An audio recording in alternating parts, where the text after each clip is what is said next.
Record to the cloud. Cool. Yes, sir. All right. Take yourself on mute if you can see agenda, welcome, and goal, and technical fouls. Are you guys see on my screen? I can see it. Yep. Cool. Thank you. Our goal for tonight is officials will have a tool to effectively explain the foul adjudicated, leading to improved communication and game management. In meeting with the coaches and sharing kind of like how we can improve, the coaches want us to be A, more communicative, and B, not hold up the game. And so what I want to do tonight is challenge ourselves to kind of move away from the rule book says and to really take some time to put down what your ideas are about your working definition of the various technical fouls and also how to explain it in 12 words or less. And I know that it's like I picked 12 words because it's a challenge. I think that we have the opportunity when a coach asks, it's like, what did you see on that play? If you can communicate that quickly, then it not only gives the coach the information that he receives, but it also reinforces your position of expertise. And when we do that, we can keep the game moving. He can coach his kids, and also you have the opportunity to interact with players. It's like, hey, here's what I'm seeing. You're impeding that kid. So we're using language from the rule book without quoting the rule book. So that's what my goal is tonight. And as we work through this, we're going to hear some different opinions, and the opinions that and the kind of experience that people have, it's your own. You know, what works for you? You are an individual. You have an understanding and an interpretation of the rule. And what I'd like to do is get us to a point where we are communicating with coaches and better able to manage the game. And this all aligns with the goal of improving us as a group and then moving us to the next level. But first, our welcome. George Thorogood covered Amos Milburn's One Bourbon, One Scotch, and One Beer to describe a bad day. I want you to think about what is the toughest game you ever officiated, and then what did you learn?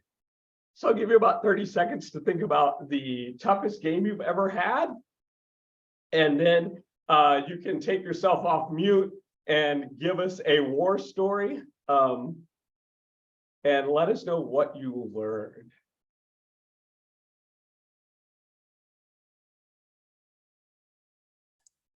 My worst game or like most troublesome game, I was reffing for Verona. It was about U14, and the coach who was coaching for Verona I had as a coach previously. Okay. So he liked to talk back quite a bit as if we were cool. And I think what I learned most from that was it's not worth talking to a coach when they're angry, but after the game you can walk them back through what was happening, what they saw, what they felt, or like how they were feeling, because it's not worth arguing in the middle of the game or trying to hear them out when they're just mad at you. Thank you for sharing that, Adam. And was there a particular situation, or was this ongoing where the coach wanted your ear? Yeah, he just wanted my ear the entire game. Okay. Toughest games, one bourbon, one scotch, and one beer. What did you do? What caused you to feel like that? It doesn't have to be lacrosse if you've officiated other sports. What do you got? Pat, you know, I'm curious about what is the toughest game you've ever had? Perez, can you hear me? Yes, we can hear you. Okay, yeah. So this was it was quarterfinal playoffs or maybe second round playoffs between Hilton Head Island and Bishop England, and it was neck and neck the entire game. Hilton Head Island wasn't used to getting beat; so they were getting chippy, and by the end of the fourth quarter, both teams there ended up being a brawl. Assistant coach comes flying off the sideline. We ended up calling the game with less than 2 minutes left, which was a disaster scenario because it was a contentious game. And so the lesson I learned was, for the love of God, never let it get to that point. It's just a symptom of us poorly managing A, the coaches, but B, the physical level of play, the preceding 4 quarters of the game. So super embarrassing, but let's learn. Thank you for sharing, Pat. Mateo, I'm curious, as a former player, what is the toughest game you've ever officiated or been part of? We'll change it up. The toughest game I had to officiate was throughout the summer, actually. So it was me and Michael Dwyer in a summer tournament game. Out of nowhere, a kid holds the other team, goes to the ground. While that kid's getting up, he rips the other player's helmet off. That player gets up, throws a punch at the kid that rips his helmet off. People come off the bench, coaches are coming out. And then that kid, we throw the flags, whatever, start breaking it up. People start separating. And then someone from the crowd yells at the kids. So the kid starts running at the crowd. So then I'm over there holding him back and whatnot. So it was really crazy. We had a lot of penalties. Coaches were obviously angry. So between me, Mike Dwyer, and I think what we learned most was the importance of, adjudicating the right penalties, taking the time, making sure that we get everyone calm down, make sure we get the penalties recorded correctly, and be fair to everyone there. And then that way, we can move forward with the second half of the game. This a was better in the step first than half? Yeah, it was the first half. Oh, And then- Jesus. And they're like, all right, come on. It probably took us 10 to 15 minutes to get all the penalties squared away, get all the coaches calmed down. So taking the time, making sure that moving forward in the game, that goes well. We did actually have to put a 3-man out there. Dave Woolning came out in sandals to help us for a couple minutes. No flags, no whistles. He was just 3-man. He was trail at that point. Fantastic. Thanks for sharing. Joe, as a veteran official and a signer that hears about all the games, what has been the toughest game that you've ever officiated? Well, fortunately for me, I have pretty good memory loss of games, so I don't really remember the toughest game. That's the truth, really. It's you learn what you learn in each game. You kind of file it away and kind of move on. But a lot of the experiences I've heard from the officials here, the last few that talked about their toughest game, I've been a part of very similar situations. Certainly, summer ball is probably the toughest to officiate. And Joe, what is the difference between summer and high school? What do you think? Why are they more challenging? Parents, no doubt. It's probably a philosophical question, but it seems like when it's club ball, it probably comes down to money. Parents seem entitled. Okay. It's sort of kind of my guess. For whatever reason, it's just a lot more issues in summer ball. Okay. Thank you. I think part of that too. Sorry to butt in Andrew, here, but please add. Your perspective is appreciated. I mean, you came up with it, and now you're officiating. And so, what do you got, man? yeah, I think part of it too is that the coaches in summer ball know that they don't have to see these officials again until maybe next summer, depending on what the tournament is. So they're okay letting loose a little more than someone who you have to maintain a weekly or bi-weekly relationship with in the local games. So Andrew, as someone that is itinerant and you come here, you're well established, and then you go there, and then you have to establish relationships with officials. What advice or what perspective can you offer on helping us establish a better trusting relationship with a coach or a working relationship with a coach? What has helped you?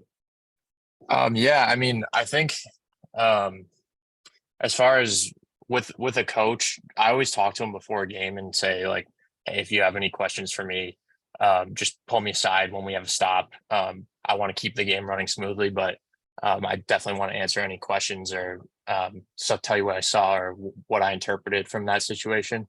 So I kind of, to piggyback off what Adam said earlier too, it's like telling them that you're happy to have that dialogue, but at the right times, and we're not going to be screaming it across the field. We're going to have a conversation about it. So. Thank you, Andrew. Mike, or any of my coaches, what has been the most difficult thing in your interactions with an official? I'd like to hear maybe a perspective it was difficult because I felt like this during the game, and what did we learn? Mike, Matt Bach, my coaches, what do you got? I'll try it. The big difference for me was as a coach, you tend to watch the players and the ball a lot more, and You got to stop doing that.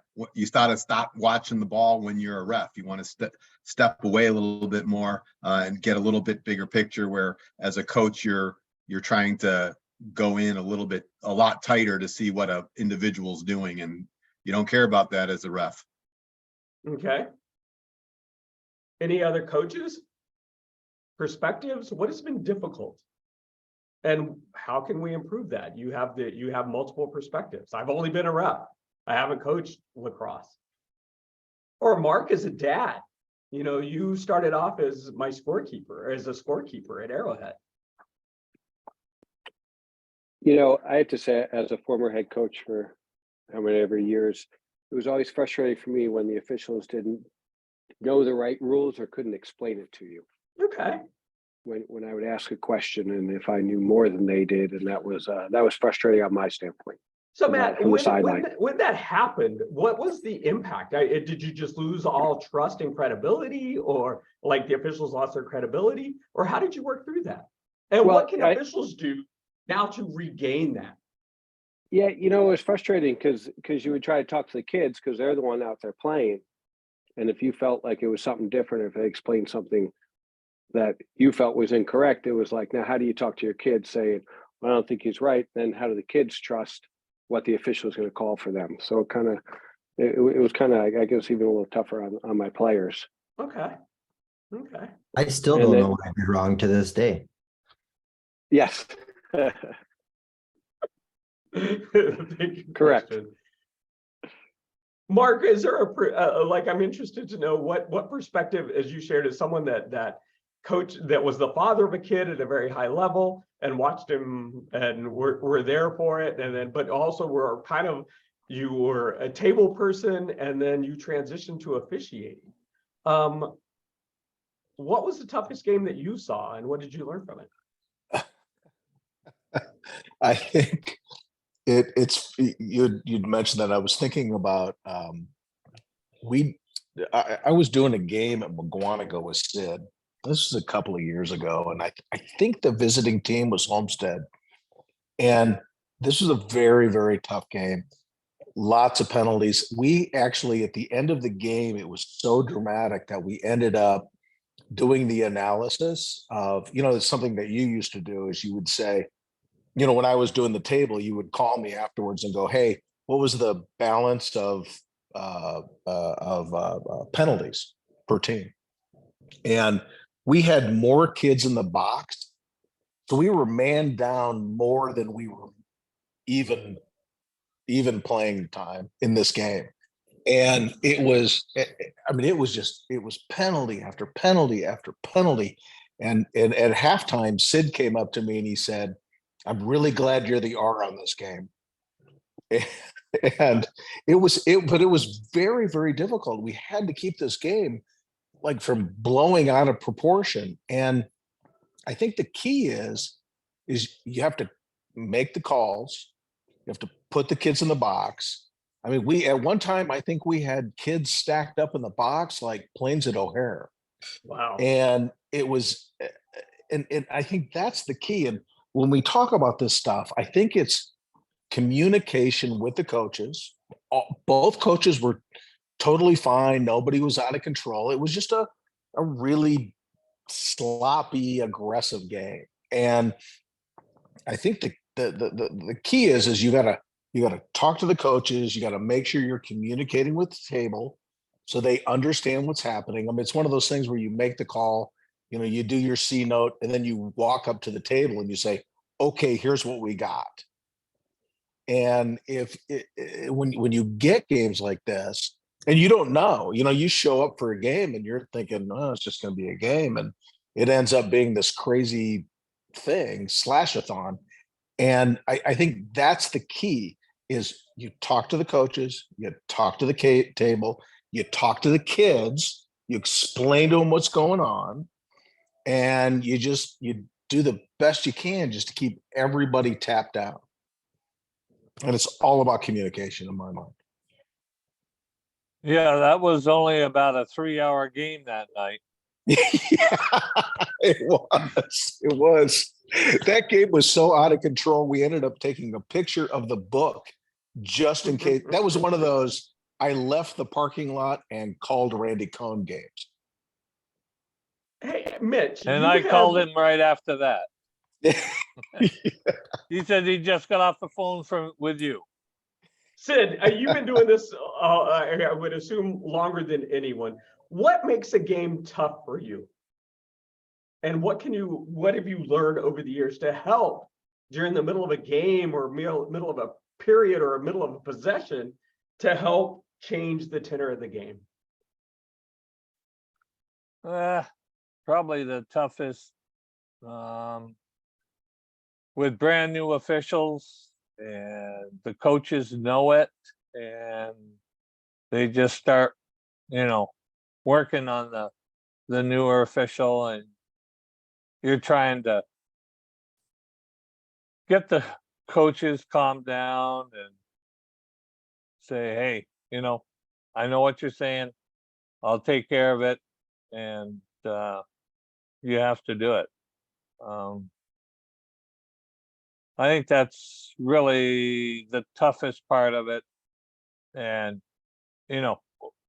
along with trying to watch your area, you're trying to overlook what's going on in front of the new official. And it's just a real tough game.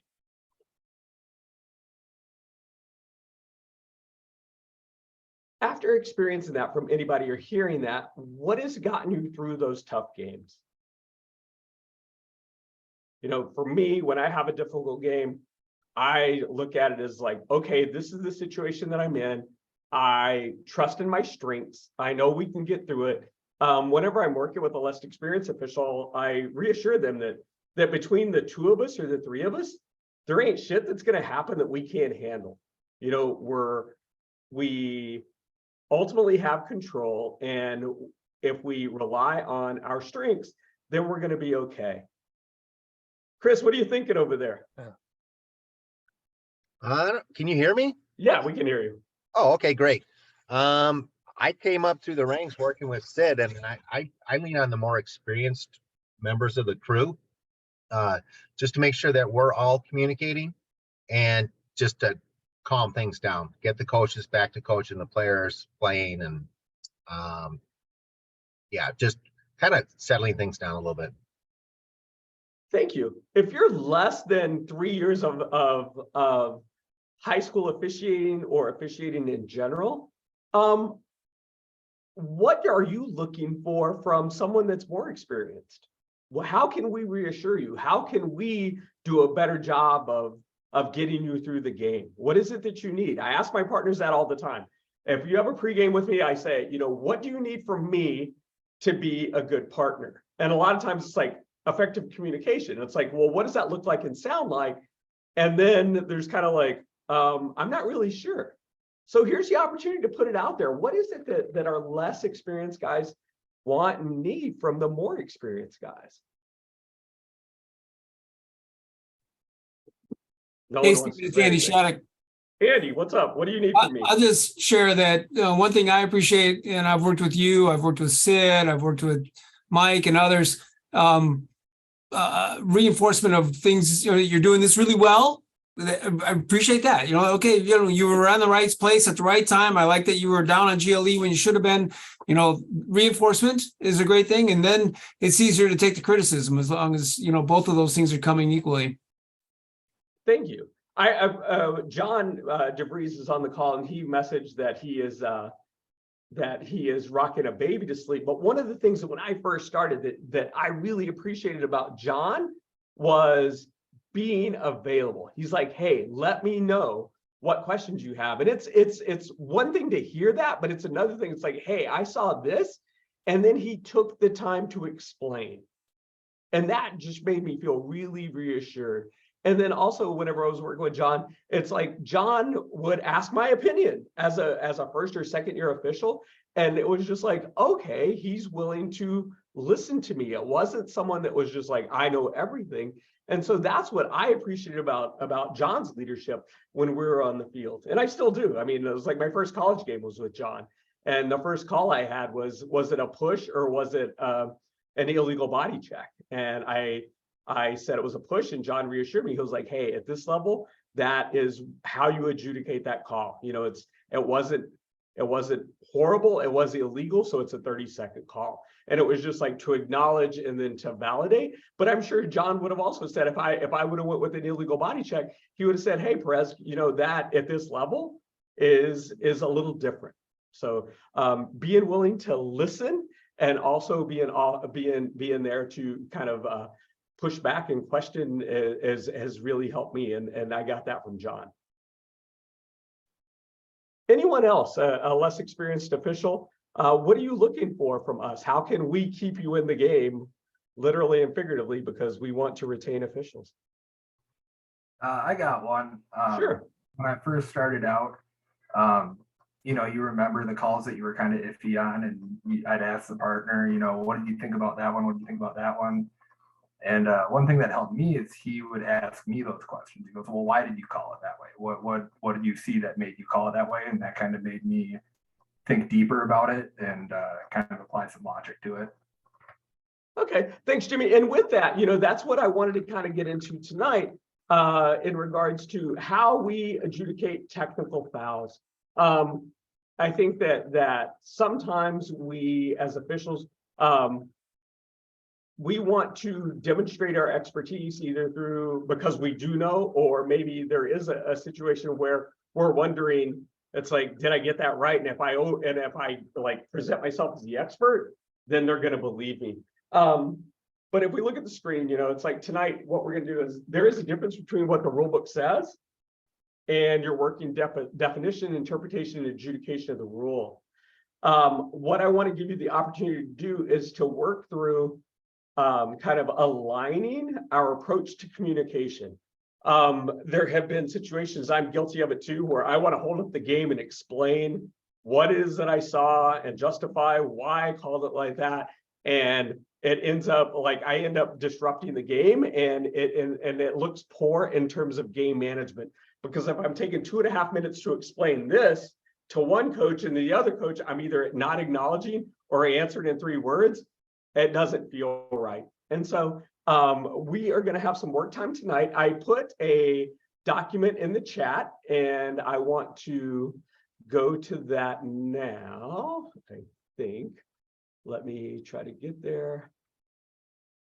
Let's see.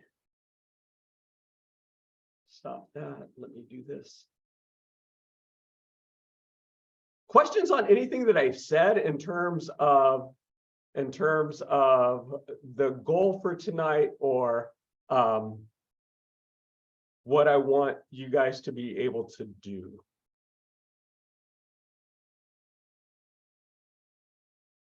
Nothing, everything's clear.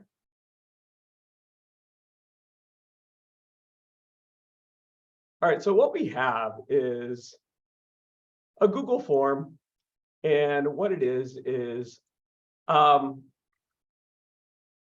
went through and I looked at the technical fouls. We're going to have a special session on offsides, and then stalling is one that I was like, I don't want to spend a lot of time on that because it rarely happens, and we can get to it if you guys say we need help with stalling. But for each of the technical fouls, beginning with like crease violation, we work through, and what I want you to do is read the prompt, you know, write your working definition of a crease violation. What is it that you see? And we want to be efficient in our language. And then I'm asking you to write an explanation differentiating like a flag down slow whistle situation versus a turnover for a crease violation. What are you going to say to the coach? I want you to practice, like, I want to be able to say this in a coach in 12 words or less so that I can address his needs and then move on. So we have crease violation, holding, and then the prompt for holding. There's 7 articles defining holding. Write an explanation that you would use to communicate and coach with 12 words or less, and then there's only like 3. So the words that I thought were important were pinning, impeding, and holding the cross of a player. And then I'm asking you for illegal screen. And then I want you to practice like the 4 criteria for what makes a screen legal. And then Write a working definition of an illegal procedure. This is ridiculous. There are 24 illegal procedure actions under Article 2 alone. So I want you to practice like on a face-off. What do you say to a coach when you see a player kick the cross? What do you say to a coach about playing without a cross? What do you say about playing the ball with the hands? And how is that different on a face-off versus anywhere else?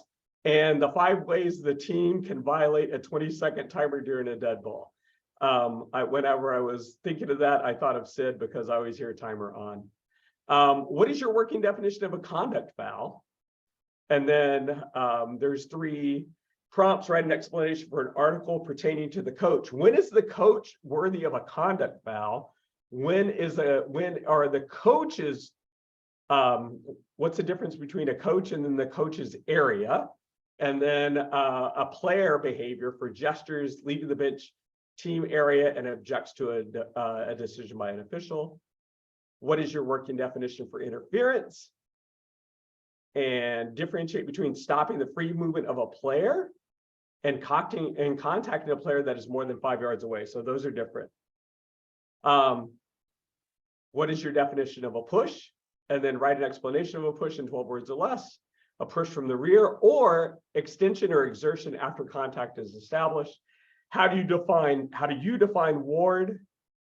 And then differentiating between what are you going to say to a free hand to hold, push, or control, or using his arm or other body part while both hands are on the cross. One of the things that I've noticed in the past 3 years is a player displacing a player through his shoulder. So he bull rushes, contacts the player, then steps back and then goes around. And so how are you going to explain that? Then we have withholding. So the time is 7:30. I want to give you, I'm going to check in with you at 7:50 to see how far you got on that. Questions, concerns? What do we need to talk about before I turn you loose to work on this? I really appreciate that you guys are here and you have lives, and so we're dedicated to this time. And I want you to do this and come away with this, with something that you can use. I mean, because otherwise it's like we'll talk about it, but then not do it. Questions, concerns? None?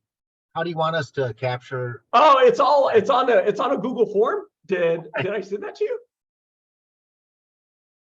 You did a while ago. Chat. Okay, so it's in the chat. Chat.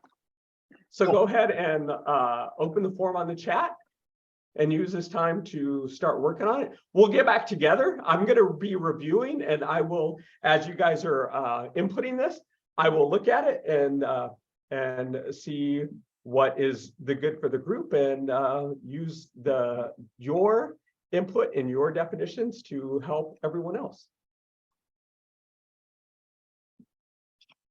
All right, go to work.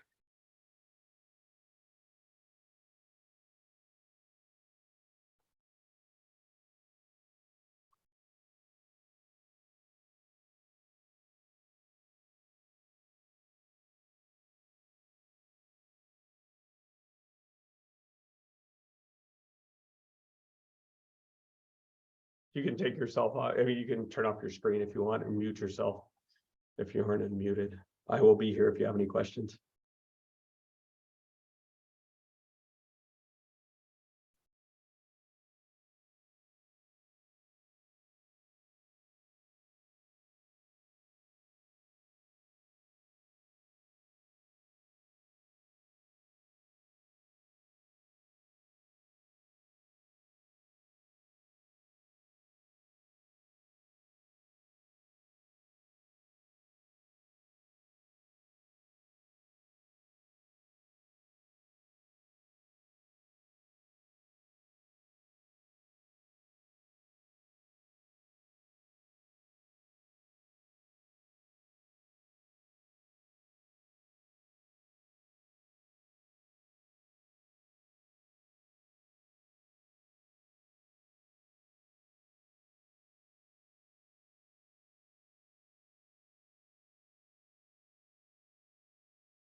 Steve, Yes. I thought you said that was in the chat file or whatever. It was there a minute and then it's gone. Okay, I'm gonna copy it and then I'm gonna repost it. Thanks. I just put it in the chat.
We have about 5 minutes left, and I've gotten 5 responses. You guys are good. I like this.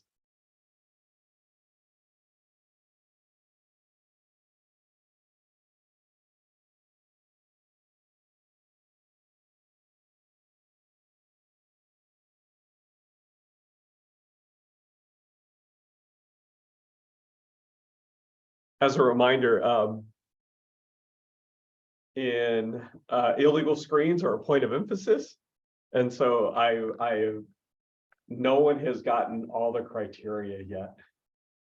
So come on, there's 4. Most people are doing 3 and 3 good ones, but you're missing one.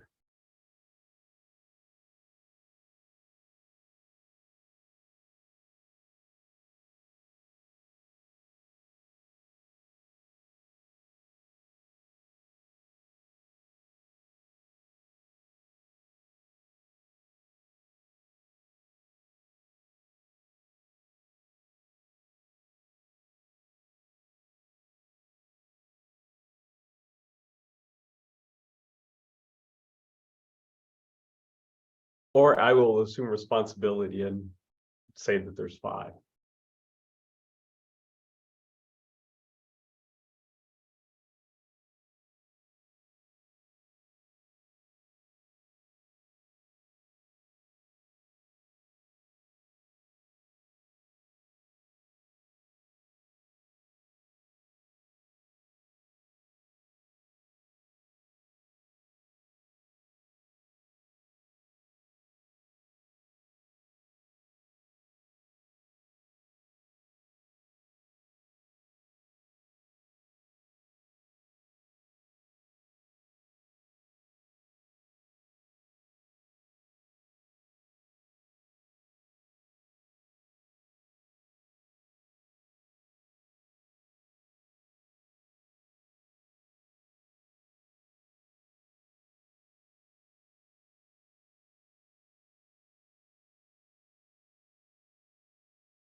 All right, my friends, that is the 20 minutes that I've allocated for this. What I'd like to do now is, if you haven't finished, feel free to add to it. I don't want to, I think this is a good exercise that we can benefit from. But right now, what I'd like to do is let's talk about the major, like, no pun intended, the major technical fouls. And I'd like to get your kind of working definition, share with the group, and then you can add to it. We can kind of like not necessarily debate it, but your understanding of it helps me and helps the group determine where we're going to go. Crease violations. Who feels really confident in their definition of a crease violation? Now, the other day I was working with Sid at Carroll, and he sold his crease violation. So Sid, how do you define crease violation?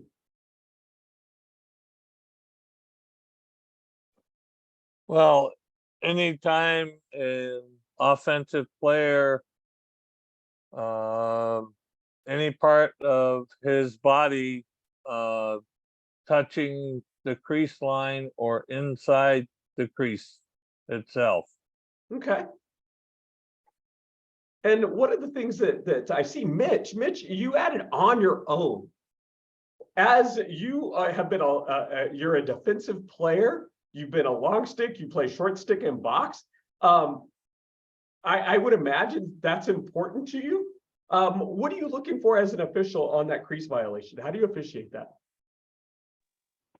I guess it just depends on if the attacker is like running towards it and leaves his own feet and lands in it, or if he's pushed in per se from the defensive player. Thank you. Other working definitions of a crease violation, because that's a big one. You know, the team gains offensive possession. Sometimes it's like it's a violation and it is untimely. Sometimes it's obvious. Sometimes the guy's running to X and just isn't paying attention. Other working definitions for the good of the group. Don, let's talk about holding, my friend. What's your working definition of holding? Let me see what I put here. When a player illegally prevents the movement of another player or their cross. What are you using, like movement, like the guy does a swim move and that's impeded? Are you going to call that every time? What do you do? What is your, what are you looking for on that? If a guy does a swim move. Yeah, he just tries to swim over the defender and the guy lifts his cross. Yeah, if the guy comes under his armpit and keeps his arm pinned up there and he can't complete his swim move, then I would have a hold on that. Okay. Differentiating anyone between pinning and holding. How are you going to explain that to a coach? The player was pinning his cross or the player was holding his cross. Is there a difference? Is it important? I think pinning means that he's actually taking his cross and his opponent's cross to the ground. Okay. Where holding could be that he's stepping on it with his foot, his knee comes on it and is holding it and preventing it from moving. So like those could be more unintentional, where pinning is definitely an intentional act. They're all holding, but pinning is definitely one that the coach could correct. Okay. Paul K., when you're looking for a hold and you see a pin or an impediment, what are you seeing? How is the defensive player moving? How is the offensive player moving?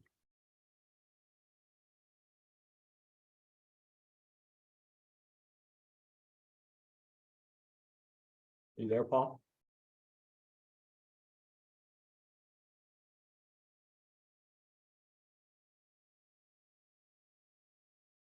Jameson, I like the fact that you put your criteria, the question that you ask yourself. Can you share with the group what you're thinking as the offensive player, defensive player moving?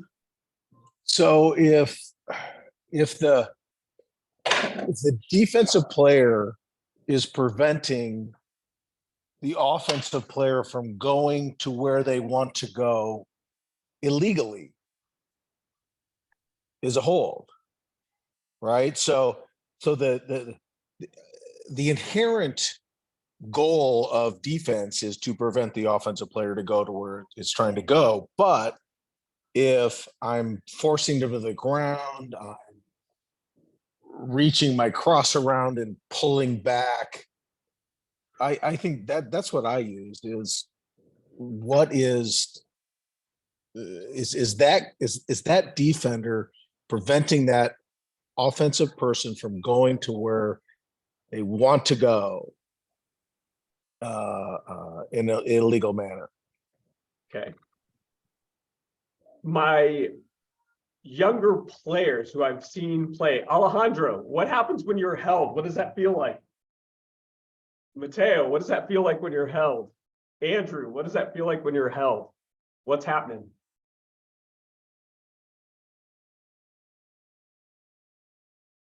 I think it's kind of like Jameson said.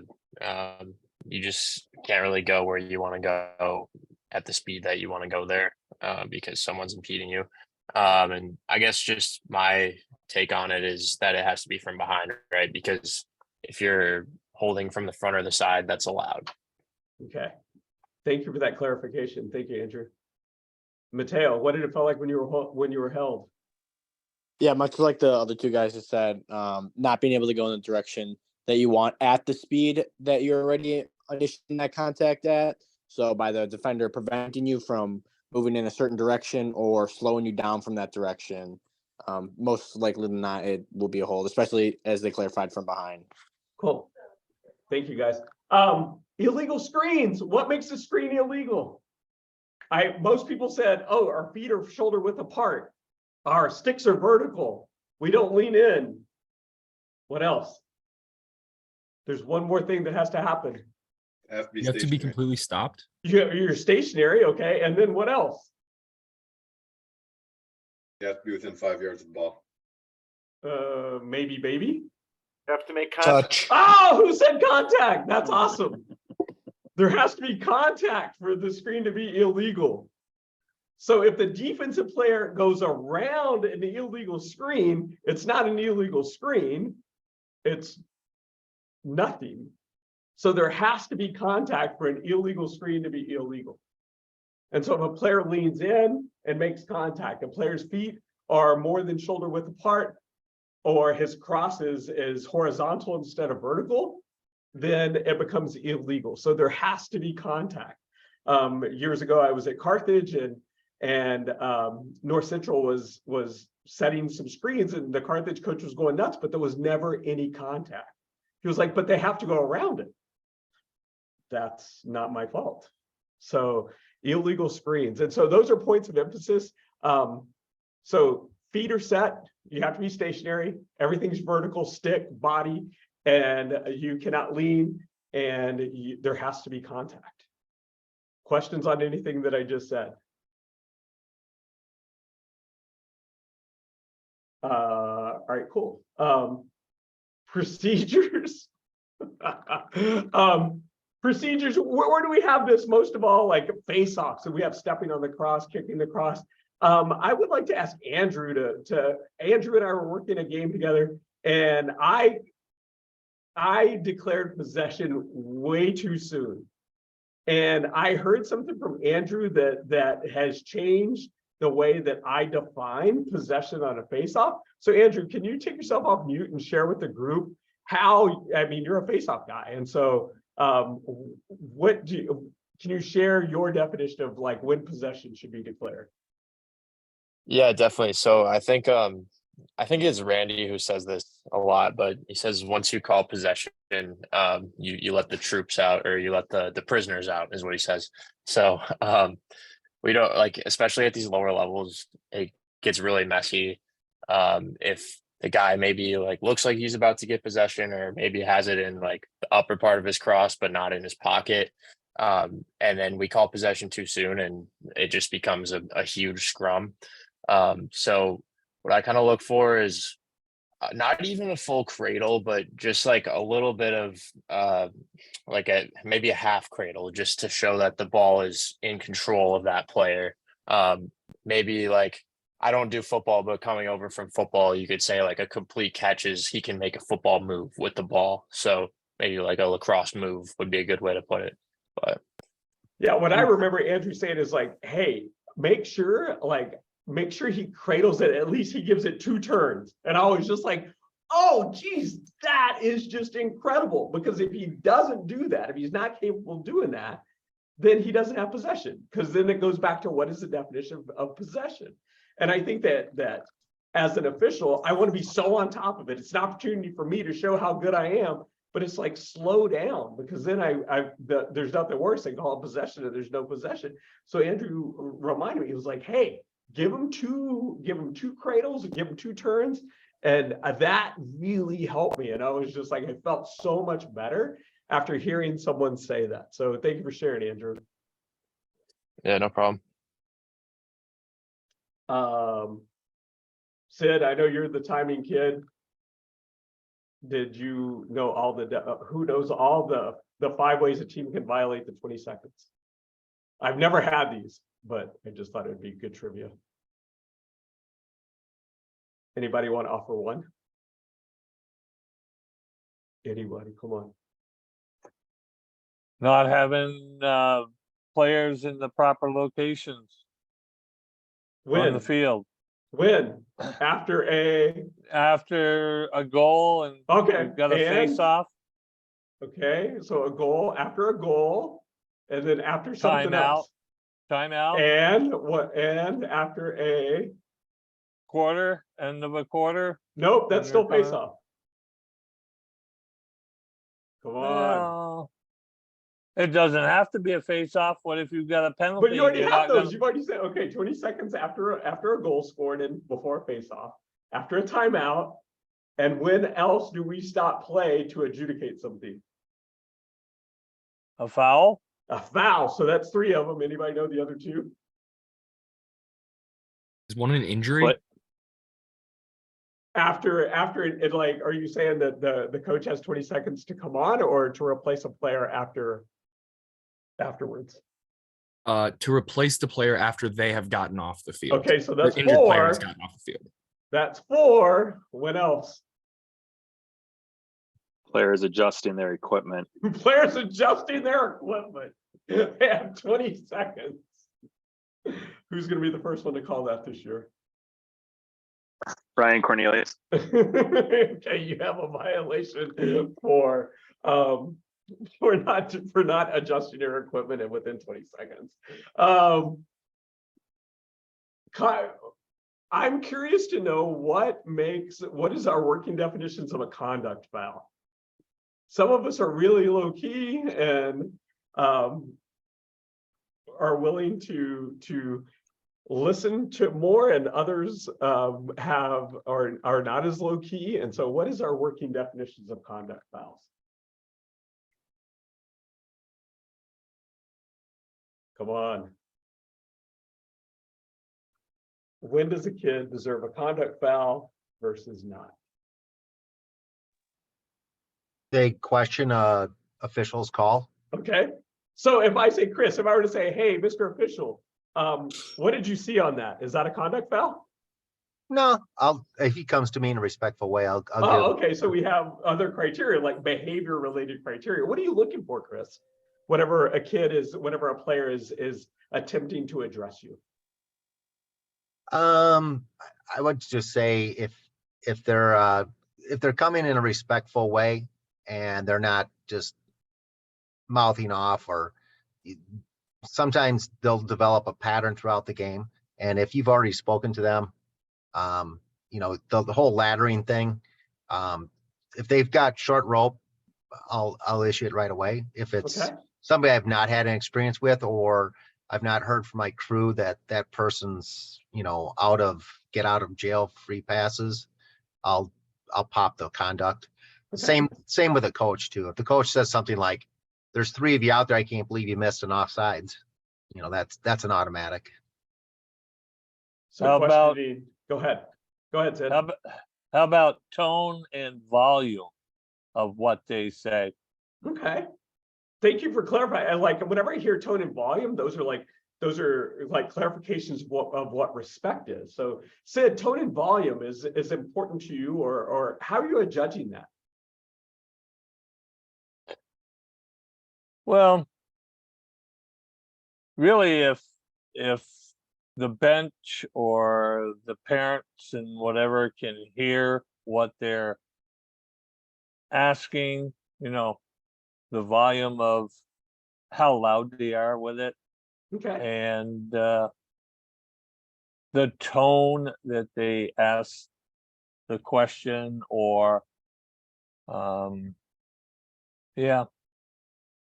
ask why you called it, or whatever. Okay. So other opinions, is there something important to an official that is outside of tone and volume? Maybe what are you using to determine, is this kid really is he curious and wants to learn, or is he just trying to gain an advantage or help me for the next time? What are we using? I was gonna say it's based on intention. Okay. If they're intending Tell to me learn more. more or intending to get your opinion on something, that's fine. But if they're intending on arguing or intending on changing a call, it's completely different. Okay.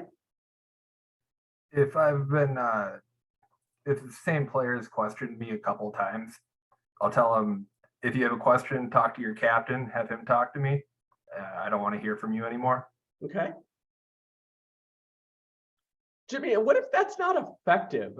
You go to the captain and then the kid comes up to you again, you're going to give him a conduct. And then what is your next step with the coach? I would communicate to the coach. I would say I told him to ask his captain to speak to me. He didn't. He approached me again. Usually, if that's happening, it's always in a disrespectful manner. Okay. It's disrespectful to not listen to something like that. Okay. I'd say one other thing would be kind of to piggyback on what Sid said, tone, volume, and body language. You know, if they do a wave off, yeah, that's. Hey, Stephen, for me, conduct starts right at the before the first whistle. I do this before every game at the lineup. The U.S. lacrosse coin has it right on there, and I repeat what it says. I tell them, boys, we honor the game and compete with class. If that doesn't happen, it's typically a conduct foul. And I'll repeat that to a player typically right in the game. They've all heard it once. I can use that as something to in game as we're running down the field. Did you follow that criteria? And that seems to help me along. Joe, I think that what I heard that is effective is communicating within the game. You know, perhaps it is running beside them, perhaps it is during a dead ball as we're getting reset. But I think that is a tool that we have that grows with or comes with like confidence and game experience. And so, can you remember the first time that you decided to talk to a player during a game, Joe? And how did that change the kind of tenor of what was happening? Well, to me, that's my number one tool is my voice in game. I use it all the time. I'm constantly, I'm not out there chatting with players, but I'm very approachable during the game. Players, I think, feel that from me as we're playing the game. And I seem to have that same rapport with the coaches. And it comes down to communication. I know some of the fellows earlier brought up the situation of questioning. Are you questioning me or are you making a statement? And I think just quick little communications like that really help. I don't get into a long dialogue with a coach or anything like that. It's short and precise. And we just move on. And a lot of that will happen in game. Very rarely will I stop the game to communicate with the coach. A lot of this can be done, you know, quickly. And it gives you an out. That way your conversation, and you know, you follow the play, but you've communicated with the coach. And so I use my voice all the time. Sometimes I'll get loud and they'll understand where I'm coming from and we keep moving. And sometimes that's my number one tool is communication all the time. Thank you. Mark, you know, one of the things that when we work together, I feel very comfortable in kind of trusting what you say to everyone. When you're working within the realm of conducts, what are some of the tools that you use, or what is your perspective on this? So, you know, you know, you've been doing this since, I don't know, the early 80s or something, right, Steve? And I've only been doing this for 10 years, but the cool thing about this is you learn every day. And I've been working on a concept of conduct and how you control the game. And it's so what happens is and everybody's correct. You have to talk to the kids, right? When somebody gets a little blustery, you just got to talk to them. Like, hey, dude, this game is over. We've got 5 minutes. Let's just get to the end, right? Or, you know what? Let's stay on the field, right? I want to work for you to keep playing. I don't want to put you in the box. You know, you have those kind of conversations. And they're, you know, these are children with high levels of testosterone, and they're going to say stupid shit, and they're going to say stupid shit to each other. And so, and this is, and I've been, and to be honest, the person who kind of put me on this was Nick, and we've been built forever to build the tree. Conduct, unsportsmanlike ejection. The problem with that is it's escalation. And our whole job is de-escalation. And what I found is if you just take the ball away, it de-escalates and it forces the coaches to be pissed at the players as opposed to be pissed at you. So if you just take the ball away, if there's a conduct situation, there's somebody scores. I had a situation, I don't know, it was a playoff game or whatever last year. And I had a kid scored and he did some kind of, like waving goodbye or whatever to the defender. The defender looked at me and I go, I got this. You do you, I got my job, you deal with it. And I took the ball away from the scoring team and it started with the other team with the ball at midfield. And the coach was absolutely livid at his player, not at me. There was no escalation. And I wonder if, and then just to take that forward. So Don and Dave and I were doing a scrimmage last week. And Dave had a situation where they were all kind of getting kind of blustery down on his side of the field. And he just took the ball away from the guy. And it all stopped. And I don't wonder if instead of us rushing to build the tree and to assert our authority, if we couldn't just take the ball away, right? I putting a kid in the box isn't the same thing. You just take the ball away. Because what is lacrosse? At the end of the day, it's a game of possession. And that's a huge penalty to a coach, but the players don't necessarily realize that. And I don't wonder if we just couldn't control a game through conduct fouls. You got a coach who's kind of a dick, I'm going to take the ball away from you. You got an assistant coach who's kind of a dick, I'm going to take the ball away from you. You got a long pole who's, all about himself, I'm just going to take the ball away from you. Anyway, I think I would encourage all of us to kind of think about this process and think about this, because when you kick a coach out, that's an escalation of biblical proportions. And if we're able to manage the game, I mentioned that game at McGuanago with Sid and I.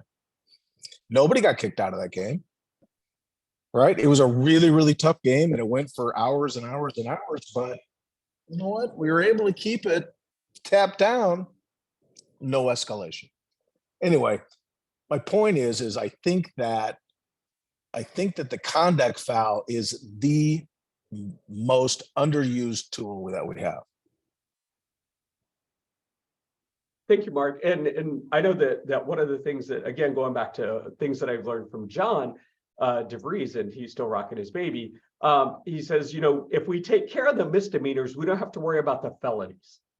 And so to Mark's point, if we can take the ball away, that's a misdemeanor. And we're going to take the ball away and it's going to change the tone and it might help us in our game management. And I know that we have some very well-respected officials on the call. And, Pat, I'm putting you on the spot, but, as an umpire in football, you're around 12 guys that are highly intense in a highly intense environment on the line, and you're there, and people in football depend on the umpire to run the game and to manage emotions. Is there a trick or a saying, or how do you de-escalate a player? Someone that's lost it. You want him in the game, you need him in the game. And how do you get his attention away from that player or what just happened and get him to play the game? Normally I would turn and talk to the player himself. And the first thing I would do is ask him, would you talk this way to your mother? and surprising how many times his eyes and his teammates' eyes will wake up really quick. And that usually de-escalates it really fast. Fantastic. Thank you, Pat. And I've seen you do that. You know, it's just like you interrupt that thought process and focus on you, and then maybe they can get back to the game. But yeah, so let's take care of the misdemeanors, and we can take care of that with conduct fouls, and hopefully that'll de-escalate the situation and stop those felonies. Let's see. With holding to the ball, we were in a tournament, we were in a summer tournament, and talking about like making fun of parents and how much they know about lacrosse. And one of the first things that parents will always say is like, that's a ward. So to the group, is there anyone out there that feels really comfortable? And it's like, what is your working definition of a ward that we can all learn from? Because we hear it all the time. That's a ward, that's a ward. What are you looking for? What are you thinking? Peter, we haven't heard from you this evening. Well, I think it's probably using the free hand, hand not on a stick. Yeah, holding off a player. Okay. He's holding off a player with his free hand. And then what are you going to tell the coach? What did he do? 12 words or less. Coach, Yeah, coach, he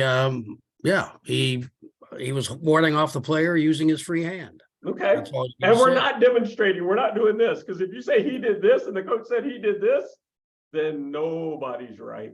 So whenever like guys that start talking with their hands, I used to do that. And now whenever I'm having a conversation with folks about what I saw, I do this because I don't want people to know what we're talking about.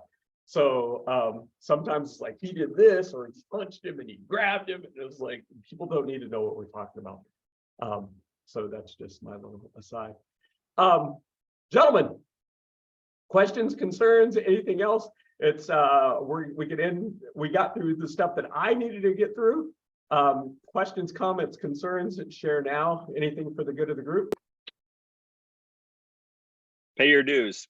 Pay your dues. Don says pay your dues. Oh, I forgot to do the wheel. We have door prizes coming up. So I forgot to do the wheel. I was gonna spin the wheel, but that's neither here nor there. Anybody else? Hey, Good Steve, of the group. this is Tim. What's up, Tim?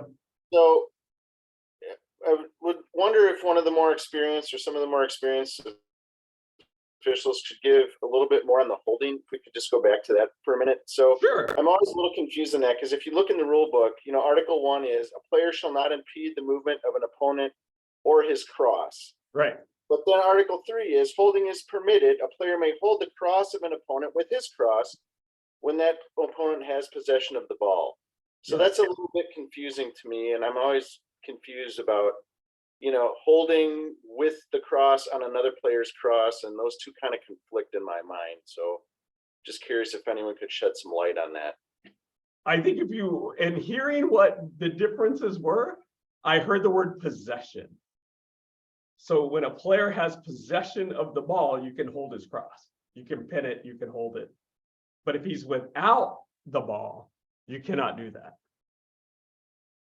Got it. Okay. But also emphasize from behind too. Because like holding, like if he has possession and then you drag him down by pulling his stick from behind, that's still hold, right? So if I'm beaten as a defender and you see this motion as I am impeding the player's progress, so like Mateo and Andrew said, at the speed that I want to go, and you're holding the brakes, then that could be a hold.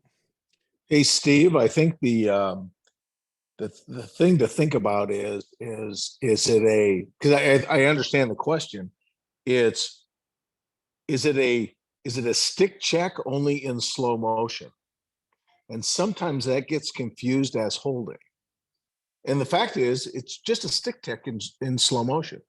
And the coaches will go, that's holding, that's holding. And all you're doing is you're impeding offensive player who has possession from moving their stick in the direction that they want to move, it doesn't matter if it's happening fast or slow, right? That's not holding.